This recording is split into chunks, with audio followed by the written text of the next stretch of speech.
Aujourd'hui, une petite intro qui va faire plaisir à mes chers compères lyonnais.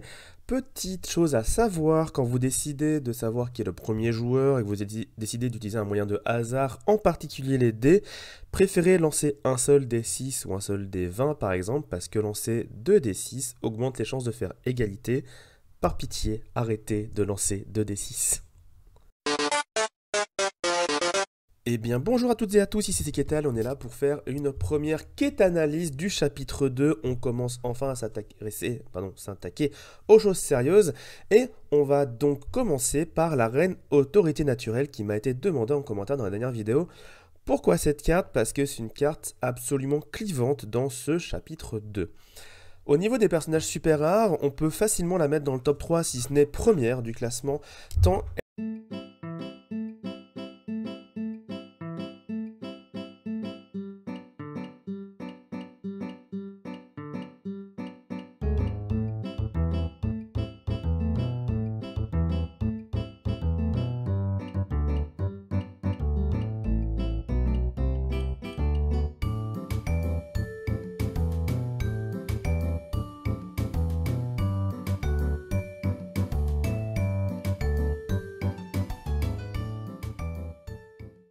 un peu comme à l'époque avec Stitch pour 1 et Stitch Surfer, des choses comme ça, bah là, la reine, elle est jouable ultra facilement, partout, très tôt, ça la rend très forte. Il faut savoir, pour la petite info quand même, qu'en étant le personnage le plus efficace au niveau des super rares, un peu comme une clochette à l'époque du chapitre 1, bah à l'inverse, c'est une des cartes les moins chères sur Card Market, parce qu'elle est en partie aussi dans le starter deck Ambre Saphir, donc forcément le prix diminue un peu vu qu'elle est très facilement accessible. Mais à côté de ça, c'est aussi parce que de manière générale, les prix sont beaucoup moins chers sur la saison 2, sur le chapitre 2, que sur le chapitre 1. Et là où Clochette était la super la plus efficace et donc la plus chère, là la reine, bah il y en a des moins efficaces qui coûtent plus cher qu'elle. Je trouve ça assez rigolo et suffisamment intéressant pour être noté. Pourquoi est-ce qu'elle est si forte que ça? Pourquoi elle mérite sa vidéo à elle toute seule? La reine arrive souvent tour 2, au pire tour 5 si jamais vous n'avez pas l'alter, mais elle arrivera quand même relativement souvent si vous gérez bien, tour 2. Relativement souvent, c'est genre 50%, hein, c'est pas non plus un sûr et certain à tous les coups, hein, faut pas mentir. Mais tour 2, avoir une 4-3 de l'or, c'est super efficace, parce que si vous êtes premier joueur, vous êtes quasiment sûr de pouvoir faire vos 2 de l'or sans être inquiété qu'on vous bannisse la reine en échange. Parce que les seules choses qui pourront vous gérer à ce tour-là, environ, ce seront soit Félicia, qui est un excellent tour 1 en rouge qui pourrait être joué, parce que mine de rien, être combattant, c'est pas du tout gênant au début de partie par rapport à ces decks-là. Ou alors, sinon, un T1 qui va attaquer la reine avec quelque chose qui fait des dégâts directement. Ça peut être un sort, enfin une action de dégâts directs en acier. Ou alors plus simplement aussi un personnage qui a charge comme la reine de cœur en rouge. Quand même des choses assez particulières. De manière générale, si vous n'êtes pas contre du rouge, vous êtes plutôt tranquille. Et contre de l'acier, ça dépend, mais ça peut valoir le coup quand même. Donc, la reine déjà, quand elle rentre en jeu tour 2, c'est quasiment sûr de pouvoir faire 2 de l'or tranquille si vous êtes premier joueur. Mais évidemment, sa capacité vraiment intéressante, c'est le fait de pouvoir mettre plus 4 à un personnage et moins 4 à un autre quand elle part à l'aventure. Et c'est vraiment un changement de stats immense. Il faut se rendre compte quand même qu'une 2-2, un personnage à 1-1, juste une 2-2, elle passe à 6 d'attaque, ça gère une immense majorité des personnages du jeu. Ça rend des personnages très simples, très basiques, comme étant des super tueurs de fous, on va dire. C'est vraiment monumental.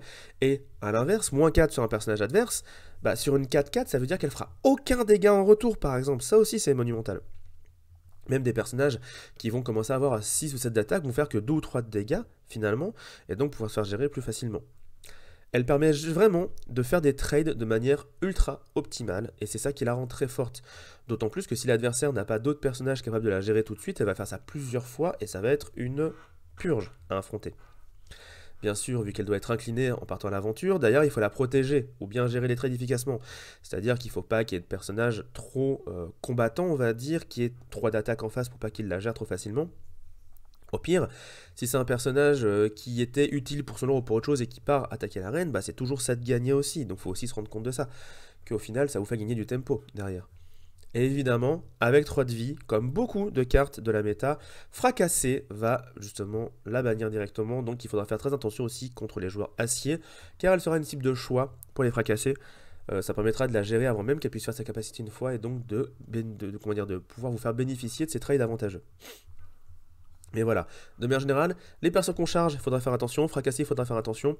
Pour le reste, vous avez un outil majeur pour pouvoir faire les trades les plus efficaces possibles que vous voulez, quel que soit le deck. Vous voulez faire un deck 7 nains, ça se joue. Vous voulez faire un deck avec, je sais pas, du soin, ça se joue. Parce qu'en baissant l'attaque adverse, vous allez pouvoir gérer à peu près qui va se faire blesser ou pas, et donc optimiser vos personnages sur le terrain et optimiser vos soins. Si vous voulez faire un deck style song, ça se joue, c'est super efficace pour faire des trades efficacement, ce qui est un peu la base aussi du style song. Bref, ça se jouera absolument partout. Au niveau des combos particulièrement forts avec cette carte, nous avons tout d'abord Alice, la légendaire, parce qu'Alice, si jamais elle a 10 à 10 d'attaque, elle fait 5 $. Donc, vu qu'Alice donne soutien à la reine, bah, vous pouvez dire que la reine part à l'aventure. Du coup, avec son soutien, elle donne 4 d'attaque à Alice, et avec ses capacités, elle en donne 4 de plus. Donc Alice passe tout de suite à 9 d'attaque.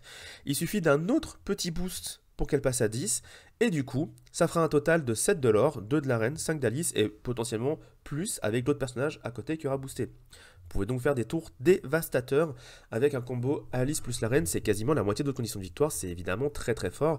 Et vous pouvez faire ça très tôt dans la partie, spécialement en Ambre Saphir. Parce que la reine arrive tour 2, Alice arrive tour 3, si vous avez eu un autre personnage derrière, à un moment ou à un autre, bah vous pouvez réussir à faire 10 et du coup faire 10 points dès le début de la partie, ça peut être super efficace, surtout si vous avez évidemment un deck basé sur le rush. Donc déjà ça, c'est clairement à voir. À côté de ça, au niveau des personnages qui peuvent en bénéficier aussi, il y a Patibulaire, parce que Patibulaire, si jamais il monte à 7 d'attaque, il gagne des boosts en lore, et du coup, bah, la reine peut directement lui donner 7 d'attaque, et pour un perso qui est insaisissable, avoir autant de lore, ça peut être très très bon pour lui. Donc je pense que c'est un peu quand même un combo un peu discutable, mais tout de même un combo à noter. On sait jamais, ça pourrait être très intéressant d'avoir des decks avec Patibulaire qui se fait booster par la reine et qui fait masse de lore, pourquoi pas.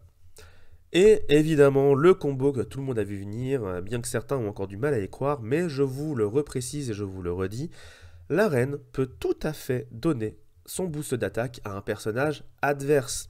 Et le boost, le malus d'attaque, pareil, à un personnage à vous ou adverse, ça ne change rien. Et de ce fait, vous pouvez donner les plus 4 d'attaque à votre adversaire afin de jouer le grand génie du mal et de pouvoir bannir le personnage adverse parce que, à part d'extrêmes raretés qui ont 0 d'attaque comme Cendrillon, non, pardon, comme Réponse, la nouvelle qui fait piocher, bah en fait, n'importe quel personnage du jeu qui a au moins 1 d'attaque montera à 5 grâce à la capacité de la reine et du coup pourra être banni sur le grand génie du mal. Ce qui rend la reine d'autant plus impactante parce que sa capacité peut vraiment servir à la fois à booster un personnage adverse pour le bannir et baisser l'attaque d'un deuxième pour aller le chercher avec vos propres trades comme d'habitude. Vraiment, il y a plein de combos à faire, il y a plein de choses à faire ultra intéressantes avec cette reine et c'est pour ça qu'on la voit dans tous les decks Ambre sans exception. Et c'est pour ça aussi que l'Arena 1 est jouée dans quasiment tous les decks Ambre, sans exception maintenant. Au niveau des tours 1, on commence à avoir de quoi faire avec Ambre, enfin en Ambre, mine de rien, parce qu'entre Cendrillon qui chante, Stitch pour le Stitch Surfer, enfin le Stitch Rockstar, pardon, et la Reine pour la Reine Autorité Naturelle, on a de quoi faire. J'espère que cette analyse vous a plu. Si vous avez donné des commentaires dans les vidéos précédentes, n'oubliez pas de les reproposer dans ces vidéos-là. Comme ça, moi, ça me permet de voir aussi les cartes qui restent sur la durée et de pouvoir choisir les cartes qui ont été le plus souvent réclamées. Donc n'hésitez pas à les reproposer de nouvelles fois. De toute façon, moi, je continuerai à regarder les commentaires et Internet pour voir ce qui sera le plus demandé. Sur ce, je vous fais des gros bisous. Ciao tout le monde.